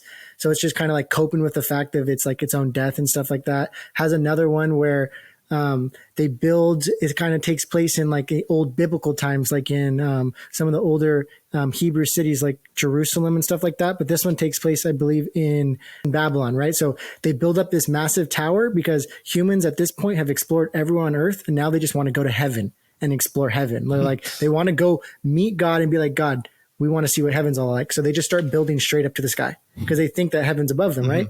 So they end, the whole story is just about this project that's taken already like 200 years. It's like people have lived and died just carrying up bricks to make the tower bigger and bigger. And this story follows the people that actually reach the top. And it has such a trippy ending about when they get to the top, they actually come out the bottom. And it's like this beautiful thing about how like God really created this amazing thing for us to live in, where it's like, even when you go to the top, you just come out the bottom and it's just this whole self-contained thing. And it's like, it's really spiritual and it's just like, it's really also just very scientific. So if anyone that like has some type of inclination to those two topics, his stories are going to blow your fucking mind. I swear to God. So yeah, those are my 2 top recommendations. I also recommend Dune. If you've seen the movie, you're going to love the book even more because it's so much more trippy. Some of those, when they're tripping on spice, like they actually go into detail about the shit that they're seeing and all this type of stuff about the oneness, how they all connect to one mind and stuff. And then I also recommend this book, Once Upon a Time in Hollywood by Quentin Tarantino. So you've probably seen the movie. It's one of my favorite Quentin movies, but he's actually a brilliant writer. And he go ahead and wrote an entire novel for himself just to have as like headcanon for when he was making the movie. So it's like so many more stories. It's like when you're writing, it's like you really want to, he was able to like give backgrounds to all of his characters. Like there's this one scene where Cliff, he's the guy that's played by Brad Pitt. He's like in this, bar with some Italian gangsters there, right? And he's talking about all the different Italians that he killed in World War II and stuff, and like they're having beef with him and stuff. And he's like, they're telling him like, man, you killed all these Italians in World War II, like those were our people, bro, like we're gonna beat the fuck out of you and shit. He just gets into this crazy bar fight and he ends up he's literally like, yo, I swear to God, like if I killed you two right now, like nothing's gonna happen to me, like no one cares if 2 Italians die. And then he ends up just killing them both and he gets away with it like scot-free because they're just like, oh, he's a war hero. And like these guys were gangsters. So it's just like, it's really crazy. Like all the different stories that Cliff gets into as well as Leo's character as well. So if you enjoyed the movie, you're going to like the book as well. So those are my 3 recommendations, but I know Seth has something that he's been reading that I wanted him to talk about. Oh yeah, the Catapults. I just went to the public library about 3 days ago because I was going to print out some resumes because it's fucking hot out here and I don't want to do paving in a fucking 103-degree weather. I don't want to kill myself. But yeah, so I printed out some resumes. I got this book. It's called Catapults. It's kind of similar to what Caleb was talking about earlier about multiple stories. It's just like let me just read the back for you guys just to give it a breakdown. I'm not going to read the whole thing, but it says, anyone who has ever lived with cats, me, but knows that they have their own lives, activities, and relationships. Oh yeah, they do. That are quite separate and different from the ones that they share with humans. Catapolis explores the secret world of cats in 17 intriguing stories that range from that a feline seer who must take destiny into her own paws to defeat a dictatorial tomcat thug, to a black cat who can call upon the powers of the big cats, to wage a war against evil, to a cat who could be a king, to the ins and outs of cat politics and the pearls of using mice as ballots, to a cat burglar looking for a musical treasure for his boss. So just pretty interesting cat story. Yeah, so I mean, that's another good one. I kind of really wanted to get it. And I got the cats after the fact. I got the book, so. Well, dude, that sounds like a fun story. Yeah, it's so funny. Yeah, and I also picked up the Quran at the public library. I just watched Rami. Kayla put me on that show. I don't know if we haven't talked about it yet. But Rami, one of the best shows of 2022. I watched those 2 shows, and yeah, Rami is a great show. That guy Rami, he just inspires me, and like, I wasn't like, oh yeah, I'm going to go Muslim, but I definitely felt a calling to buy the Quran. And this Quran actually, the translator for it is Rashad Khalifa. And I looked up, and he's not a very reliable source. There's another guy. I always like, what is like Rashad? Muhammad, something Muhammad or Halim, Abdul Halim. They're a little better translators. No, but I'm just gonna go into why it's not a good translation, and that's because he supposes so supposedly this is a holy book. Muhammad actually traveled light years away and acquired this book from God himself, omnipotent. They just use the word he, but God is omnipotent. He's not a guy or a girl. And they brought down this book, and Muhammad wrote it with his own hands. And he had some help with some other people to arrange it and stuff. And obviously people had to translate it from Arabic. But the original Quran, which is in Arabic, there's like a special code inside of it, like the number 19. And this guy right here, Shad Khalifa, actually found that out.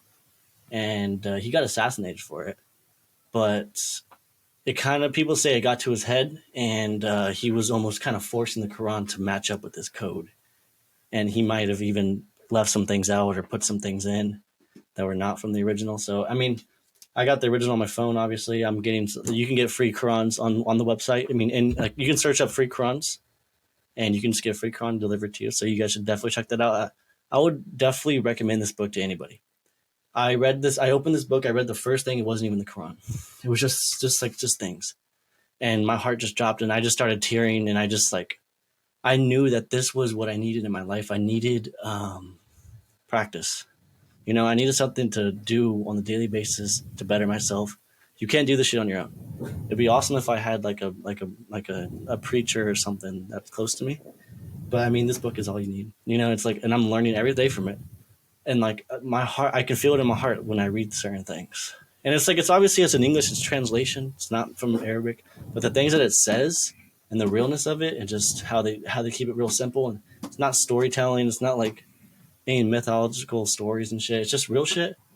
Talk about Jesus. They talk about Muhammad. They talk about Moses. They talk about everybody.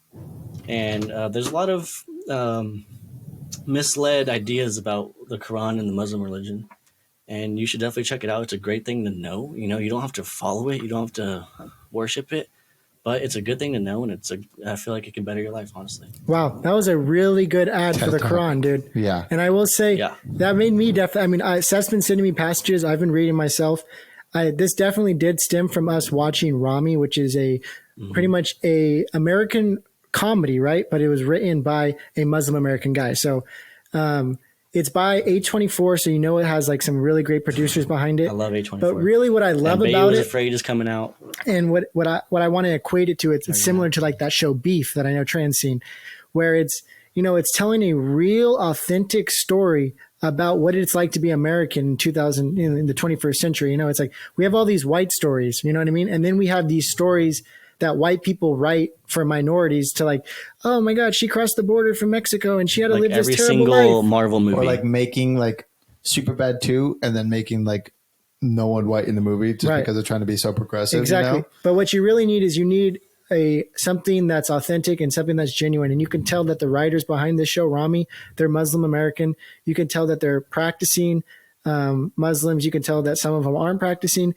But anyways, I'm just saying there's great energy behind this show, and it's actually pointing giving it a perspective of Islam in America that's completely different than what we grew up with. You know, it's such a tragedy. And he even talks about it in the show about how like 9/11 has just completely warped our minds of like what Islam is, really what it's like to be a Muslim and all these things. So just having a fresh perspective and just realizing how beautiful Islam is, how beautiful and accepting that the Quran actually is. And it's just his writing.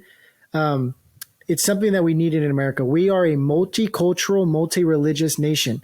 We are supposed to bring up people for their differences, and we're supposed to celebrate that because that's what America is being all about. It's not just about, you know, being connected to these 13 colonies all the way back then and, you know, they wrote the Bill of Rights. No, it's really just about being part of this crazy experiment called America, where you have people from all different types of countries, all different types of walks of life, all different types of religion existing together and trying to better each other and looking at somebody of a different ethnicity and still seeing the similarities that you share between each other. You don't just look at somebody just because they're a Mexican American. They're not just, no, that you're just Mexican. You're not actually an American. No, you see their differences and their points of view and realize that we're all American in this nation and that our differences actually make us way cooler than the rest of the world because the rest of the world just has what they got. You know what I mean? Their culture could be pretty cool.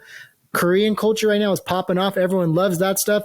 Of course, we've been obsessed with Japanese culture, but American culture, it's you can't put it in a box. There's so many different types of it. It's like what it is. Like, do we cook steaks? Like, you know, like that's what I was gonna say. Like, usually, steaks, like, is that our culture? If you ask like a non-American, like, what is American culture? They say like hot dogs and hamburgers, which is like so not it. You know what I mean? So not it. That's like what? Like, when's the last time I had a fucking hot dog, dude? I don't know. I was fucking 11 years old. Yeah. But before we drift away from the topic of the Quran, I just want to bring up some points on how misguided we were growing up on what the Quran was. Like, I know, like, one of the most popular things coming from the Islamic culture is, like, the 72 virgins. And there's these things called hadiths, or I don't really know how to pronounce it. But they're kind of just stories that were put into the Quran or put on the side as time went on. You know, people are obviously diluting it and fucking changing it and messing it up. Kings, queens, all these people. And some people were writing their own little stories, and that the 72 virgins was actually one of those, and it wasn't even true. It's not in the Quran at all. Most Muslims don't believe in part that. of the Quran where they talk about 72 virgins. A lot of the things that you may think about the Quran, they're probably not even in it because people just made those things up. And also, like, Allah Akbar, like when we were a kid, that was like a joke. That was everything. Yeah. It was the worst thing that we did. Like, my friend, like one of my friends, say this word all the time. And the guy was like a chill dude. Like, he was chill. He didn't really take too much offense to it. But I was just like, thinking back on it, I'm like, damn, we were fucked up. Like, we would always say that word all the time. Like, I remember we had buddies in high school, and like they would still be saying it. And it's just such a common word. I feel like they don't say it nowadays in the class. But I feel like our generation actually needed the Quran, and that's the devil fucking trying to drift us away from it. But luckily, we found our way back. Yeah, dude, not gonna lie, I want to say one thing. I hella see Seth being Muslim. Not gonna lie, like I hella see him like fucking fully devoting himself. I need like, that in my life. I'm a fucking Muslim, guys. Dude, I'm gonna tell you something right now. Not gonna lie. When I was reading the Quran, I felt the need to meditate, and I was meditating, and I was closing my eyes, and I was just like you know, like when you're tripping, astral projecting, like you're going to this light, and I'm like, I see this light. It's such a tiny hole, and I just couldn't get there. And I just could not get to that light. You know, I wasn't on any drugs, obviously, and I wasn't even smoking weed. I was sober for a little bit, and I couldn't get to that light. And I knew, and I was asking God. I wanted God to bring me closer. And I realized right there. I said, I need practice. But why would God just allow me that? Why would He just give me that? Who am I to deserve that? And that I talked to Wyatt earlier, and like that's what it was. I did not deserve it. And that's even in my head. I knew I didn't deserve it. I don't deserve this. Like, why am I even trying? And that's why if we keep practicing. And we keep, and I keep doing, and I mean, we all should do. I got Wyatt on this. I mean, I didn't get him on this, but told him about this. We told Caleb about this. And if we keep practicing, I feel like we're really going to start to understand what the heck's going on. I think it's crazy, just like how, just like life works. You know what I mean? It's like or it's like faith in general. You know what I mean? Like I don't know about you personally, Caleb, but I've obviously Wyatt's my brother, so obviously I talk to him every day. But it's funny to hear from Seth that he's like, oh yeah, Wyatt's on it too. Like Wyatt's on the same thing I'm on. You know what I mean? Because it's funny. Wyatt's like on oh yeah, like God has like saved me. You know what I mean? Like Jesus Christ, blah blah blah, right? And then he explained it to me, and he's talked to me about that as well. And I'm like, yeah, that's like you're kind of spitting. You know what I mean? And he's like, okay, let me pray for you. And then he did pray for me. And then he prayed for me. We had a prayer together on the phone. And then all these, like, I moved to Santa Barbara fucking like the next week. It was weird, Yeah. you know? Wow. And so then now I've been like praying in my own way, but like, it's funny because Wyatt is like Jesus Christ, you know, like fucking God, fucking Christianity, you know, is going back to like what we learned like growing up, you know what I mean? And like what, like, that's just like how his brain interprets it, you know what I mean? But it's funny to see Seth's brain be like Muslim, fucking, you know, Islam. Quran. Yeah. Because the first thing in the Quran that it says is to kill your ego. Kill your ego. And we've done that. But that's the first thing in the Quran. Now what's the rest? And that's why I'm really curious and I want to get into this because, yeah, I kill my ego. I'm still not happy every single day. I want to get closer to God. The Quran says this. There's no religion. There's no Christianity, Buddhism, Hinduism, anything. There's no Muslim, no nothing. All it is, this is the final testament. This is like this is what it is. It's none of that. It's none of that. It is, what is it, Caleb? The only one true religion is submission, right? Submission to God. And he said, there's no such thing as Hindus people. Exactly what there's no such thing as Christians. Yeah. There's no such thing as Muslims. Even spirituality. Spirituality is like a certain extent. There's like, only submitters. Exactly. And that's all there is. So he's saying anybody, what I like about Islam is he's saying anybody can enter the kingdom of heaven and be reconnected with God if they submit and believe. Doesn't matter if you're agnostic, doesn't matter if you're Christian, doesn't matter if you're Buddhism. If you believe in God, the one true God, the creator of all the universes and everything, The one. and you also become a good person, because you can't just believe. You also have to be a good person. Yeah. Then You you're like, accepted. Yeah, you can't just like. Yeah. So it's very different than other religions like Christianity that says you have to be a Christian to be in heaven. You know, so that's why I like it more, because it's more accepting of everybody, and it's more accepting of like thoughts about evolution and stuff like that. Because they believe, they talk about, they even confirmed evolution before we even had it with science. Yeah, they predicted that the Earth was round. They predicted the universe is ever expanding. The universe is ever expanding. They predicted the Big Bang Theory. They predicted so many things. So I think there's something great to take from all cultures. And there's an actual code in. I mean, that guy Rashad, he found that code out, and it's interesting. People are like, yeah, that thing could be true, but he let it get to his head. He thought he was a prophet. He thought he was God sent. You know, like people, they get like that, and he didn't know how to take that power. Fortunately, he got assassinated. Back to what I was saying, though, I think it's interesting that, like I said, like mine and Wyatt's roots obviously were raised on similar things, right? But like his beliefs are based off of like, it's kind of like what you're like explaining with the Quran, you know what I mean? But like he explained to me in Christianity terms, you know what I mean? Like in Bible terms. But Seth is like talking in Quran terms, you know what I mean? Or like in Islamic terms, you know what I mean? Like in Islamic beliefs. But then it's funny to see like my like faith, yeah, I mean, as like how I'm building it is like is different from both of those. It's hard for me to explain, you know what I mean? Because obviously I'm still working on it too, and it's like the very start of my journey, you know what I mean? But like I said, I've talked like moving down here, and like all the shit that has been coming in abundance, like the fucking 2 jobs, fucking like I said, girls, fucking music, actually working at like, dude, when I go to make music now, it is so fucking fire. Like I don't even have to try. It's just like, you know? Wow. So. That's crazy because I've been doing that same way after reading the Quran. I chalk all this up. This is good music. That's what I'm saying. I chalk it all up to God in my head, obviously. But like when I pray, I obviously mention Jesus and stuff too. But it's like, it's not, I don't feel like fucking Christianity. I don't feel the Bible right here like when I used to pray when I was a kid. You know what I mean? I just feel like, I don't know, just like myself. But like, you know what I mean? Like it's just like my own way of believing fucking how I like connect with it. You know what I mean? Exactly what you're saying. It's just like the only true religion is submission. You know what I mean? It's like as long as you submit yourself, that's when like fucking blessings actually start coming in, you know? And it's like it doesn't matter which fucking route you take, what door you fucking knock on, you know what I mean? He's always gonna like fucking there's always gonna be an answer.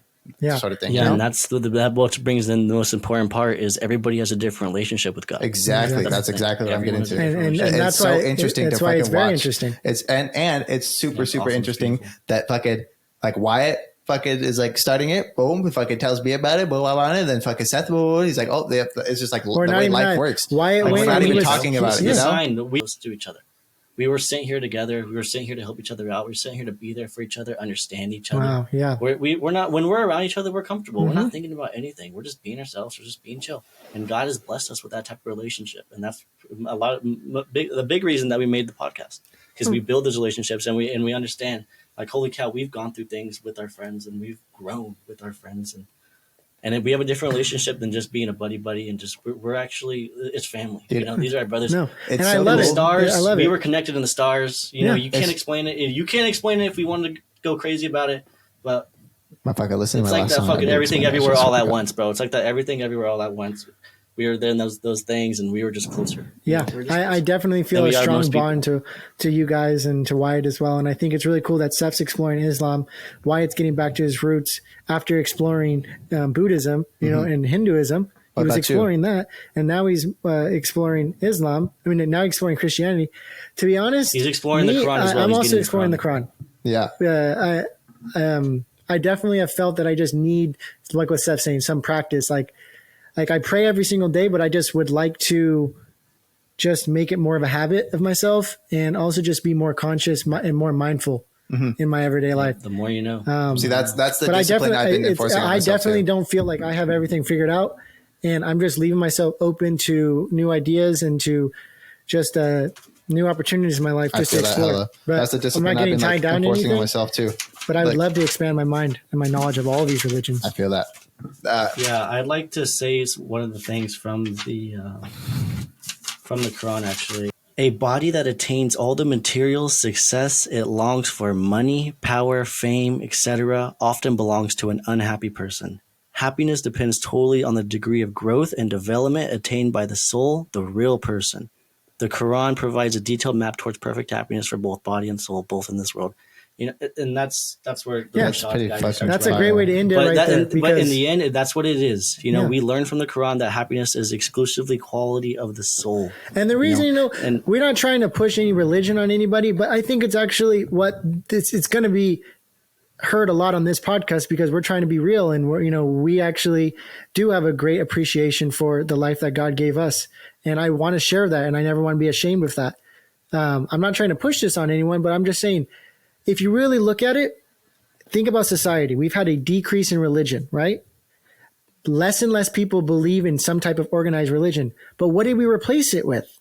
We didn't replace it with this great book that, this is the 2023 year's guide to religion or to spirituality. Mm-hmm. There's nothing. We just have more social media. We have more TV shows to distract ourselves with. We have more distractions now than ever before. And we have declining religion. So that's why I'm always going to push having a connection, a spiritual connection, leaving yourself open-minded, is because think about this. We are learning so many new things about science and technology, but we also got to keep our hearts open to all of the lessons that our ancestors learned that we're not getting because we're living completely different lives. We don't have to, we're born sinners. We don't have to depend on, things like war, things like famine, things like poverty that really puts you on a really low place that you have to go seek God. You know what I mean? You have to go, that's what my grandma always told me, is that when I didn't have a great connection with God, it was because I didn't need him at the time. I felt like I had everything figured out myself. Exactly. Once you learn that, you don't have anything figured out. Like in my head, when I think God, I think universe. I think the shit that I saw on acid a couple times. You know what I mean? Right? Obviously me as well, dude. So God is all knowing. It is everything, right? It's fucking As they say, everything. It's called, I believe, omnipotent and Yeah. That's what God is. Man, there's another one where it's just it's so everything and aware of it. Yes. That's the part of it. Okay. So then that being said, God all knowing, right? Knows humans bad, right? He says fucking my rules that I have in order to be fucking have the what's the word I'm looking for? A fruitful life, or not fruitful life, but have the best life, right? What Jesus was preaching, right? To have heaven on earth, or to experience a heaven or to experience a hell, right? All-knowing creature knows this, says, okay, in order for my creatures to have the ability to experience heaven on earth, right? What I have this embodiment of me preaching on this globe right now, right?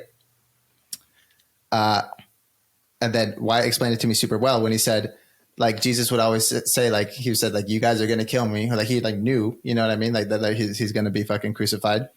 But it's on the same lines of Aztec, human sacrifice. You know what I mean? Obviously those are negative human sacrifices. I don't know them actually. I'm not super conscious, so don't quote me on that. But it was the same sort of thing. I I have done nothing wrong. Like he was an actual perfect human, but that's only because it was the embodiment of like all knowing God, like, you know, all knowing everything in a fucking human, you know, like he was literally born from a fucking person who didn't have sex before, right? Exactly. So like, yeah, he was never like, he'd never sinned. So he said there, like, since I had never sinned, therefore, when you guys kill me like and spill my blood, it will be like sort of a sacrifice for all humans now, like fucking from that point on, you know what I mean? Right. And then he just said like, when you guys try to kill me, because you can't kill me. Like I am God. I'm literally him. That's what he was. But he's like, I'm built different walking around like that. But anyways, so then they're dumb. Like fucking dumb. I mean, we weren't fucking that far off of apes at that point. You know what I mean? Like we didn't fucking it was very violent times back then. Exactly. That's what I'm saying. It was like very fucking not spiritual. It was literally just fucking fight, you know? So they killed him. And then he's like, oh, you guys did exactly what I knew you would do. So therefore now all the people who choose to follow me and believe what I was saying are saved now. And then that's like what Christianity is based off of. Right. Obviously, when you explain it like that, it's like, oh, that makes a little bit more like, that's like something that actually happened. That makes sense. I could understand that. I can get behind the beliefs of that. Because when you go to church and they're like, Jesus died for you, believe in him. It's like, what? That's all they do. That's all they do. Yeah. I understand. You see what I mean? But like, that's the way White explained it to me. That's why it's like, I would love to read the Bible. It's a beautiful piece of work. But the way that Mac Miller has a perfect line. Religion Mac Miller has a perfect line to where he says, says something, but he says, I feel like the scriptures got it all there. It's not just gypsies and fairies. That's what he says. And it's fire. Yeah. That makes fucking, you know what I mean? He's like, probably reading the Quran. It's not just all bullshit. Like it's fucking, it's definitely, it's got it there, but it's like, you got to sort through some shit. You know what I mean? Like I definitely could feel that. And you know, that's always been something that humans have always been able to do. We've always been able to use logic and reason to understand things. So, or your own beliefs even. Exactly. So it makes sense that, you know, you have this text, you're going to have so many people that are trying to tell you to read it a certain way, but it takes you reading it to actually understand it. And that's why, think about this, guys. Back in the day, before people could read, what would happen? Everyone would show up on church. The pastor or the father or whatever you would call it, it was actually a father back then, because Catholicism was the biggest religion before the Christianity all broke up. Like that. So the father would show up. Everyone shows up on Sunday, he opens up his book. He reads the Bible in Latin. Everyone understands what he reads. But then they have to go home and they have to just wait till next week. People didn't have the opportunity to read the Bible and think for themselves. So they relied wholly on this father to tell him how to read what does all this mean? And that's why I feel like, you know, Catholicism, especially, you have so mmany different types of books written about it. And I feel like it kind of got construed. There's so many different beliefs. And it's definitely been construed in a way. If just on what the message was back then versus what it's now, it's changed. It's a game of telephone. We have to accept it. You know what I mean? We have to accept it. So the fact that now you could read all this stuff yourself and use your human mind to figure out what connects with you and doesn't, that's the power that comes from reading the scripture, is that you get to decide how you think of these things, and you don't just rely on someone telling you what to think of it. Yes. And that's why the Quran is a lot different than the Bible. And they acknowledge those things. And they even say in here that there was like kings and stuff back in the day that put in that the earth was flat. And like the Quran addresses that, okay, yeah, we realize that this was tampered with in the past, but we took out all of that. They took out all the bullshit. They left the facts. They left the real shit. So I can tell by there's not a lot of fake shit in this. The Quran's not necessarily a story. It's not a fantasy story. The Bible, it talks about the gospel talks about. I could tell by what he said. It was very like submit your ego. It's like, just like do this and this will happen. Like it is very like, that's what the religion is, you know, or that's what the practice is even, you know what I mean? Like do this and you'll be good. So that's what I do. Like I can get behind super mega on the Quran, is that like, it's they kind of like put their balls on the table. They're like, fucking like, dude, this has worked for so many people in the past. You know what I mean? Like we have a whole religion about it. You know what I mean? You don't have to follow us, but like, if you do this, this will happen. You know what I mean? Wow. Right? Versus Christians going out telling everyone, you have to do this. You know what I mean? We won't build you a school unless you also let us build this church. Exactly. Isn't that, I could super get behind the Quran on that. You know I like how you said that, Trent. I like how you said that. And I think it was organic. That's why I really like the show Rami, is because it just showed everybody in America, any of the viewers of that show across the world, it gives you a new perspective and it opens your mind to seek something new. And so I think, I mean, like we were saying with reading anything is going to expand your mind and make you, better at, understanding your own thoughts in your head and putting them into words so you can share them with others. The better you understand your own thoughts in your head, the better you can communicate with others. The better you can communicate with others, the more you can know about the world. The more you know about the world, the know more about yourself. So it's really just important that, just expand your mind. That's what we're really pushing is you don't have to read the Quran, but we just ask that you keep an open mind and you always just never close yourself off to new information, new knowledge. Just always leave yourself open to grow into a better person every single day. You never want to be one of those older people that just have their beliefs set in stone and they don't change for anything. Dude, amen, bro. What you said to there, but on the old people thing, that's what's crazy to me. Like a boomer will still believe what he learned in 1970 when he was 18 years old. They close you. I mean, think about it. We're all in our early 20s. We're going to be approaching our older years soon. You can close off your mind anytime. You can close off your mind right now, and you'll be 60-year-old trained with the same thoughts. That's so crazy to think about. That there's people that like know you got to just learn. like. I guess it just like naturally happens to a lot of people, like unawarely. It's unaware for sure, but they make a lot of sacrifices in their life where they. It's exactly like this, like you as a kid, if you think about it. You know what I mean? It's like maybe they didn't even have like that aware, like blessed, like fucking bless us to be aware of like fucking the thoughts that we have. You know what I mean? To even like of the fucking open mindedness that we do have. Because there's like, think about it. Think about like a closed minded person. Maybe they're just unaware of their mind being closed. You know what I mean? And there's really nothing you can do for them unless they open up their hearts. Unless they become aware. Submit to God.